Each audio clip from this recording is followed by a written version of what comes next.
Who Eats What? Food Chains and Food Webs by Patricia Lauber, illustrated by Holly Keller. Now, this book goes over lots of different ecosystems and different animals in the forest and whatnot. But today, I want to turn to the pages in the ocean. On land, most food chains are short, but scientists still have much to learn about them. They have even more to learn about food chains in the seas. These chains are long. They are also hard to study because most of the plants and animals live underwater.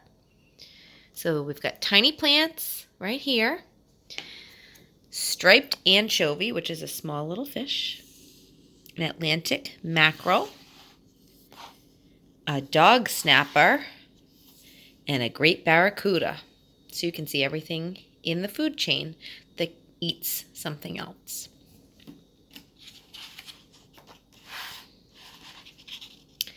In the water, as on the land, food chains begin with green plants. Some of the plants are tiny. You'd need a microscope to see them. Some are bigger.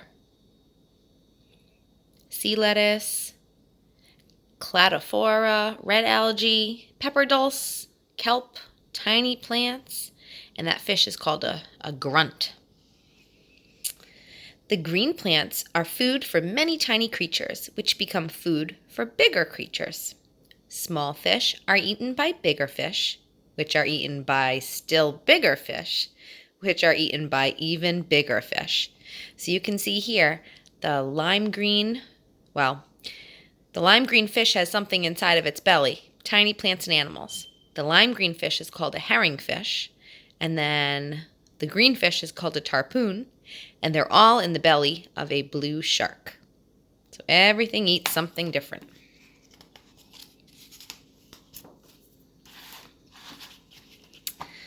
The biggest, such as tuna, are at the tops of food chains unless they are caught by humans. Then one of them may turn up in your tuna fish sandwich.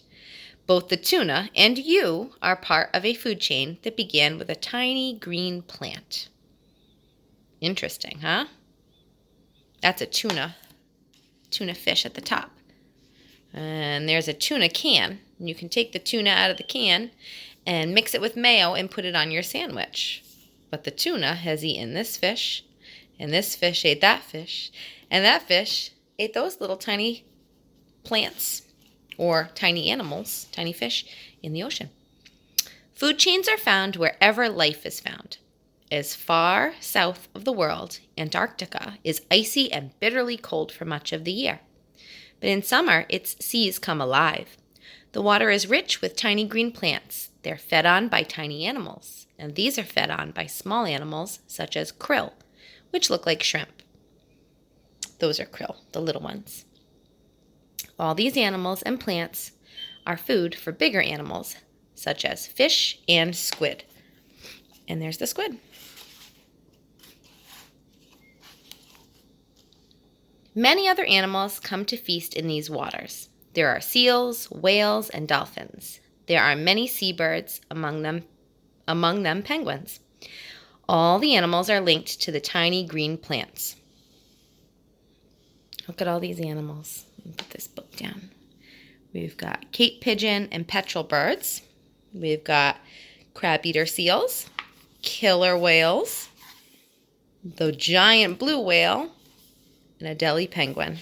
All of these are all connected to tiny green plants. And this shows us more of the food web. Look at all these arrows. It just goes to show you that everything comes back to being eaten first by tiny little plants and animals. And those are food for the other animals that eat other animals that eventually go into the bellies of the biggest animals of all.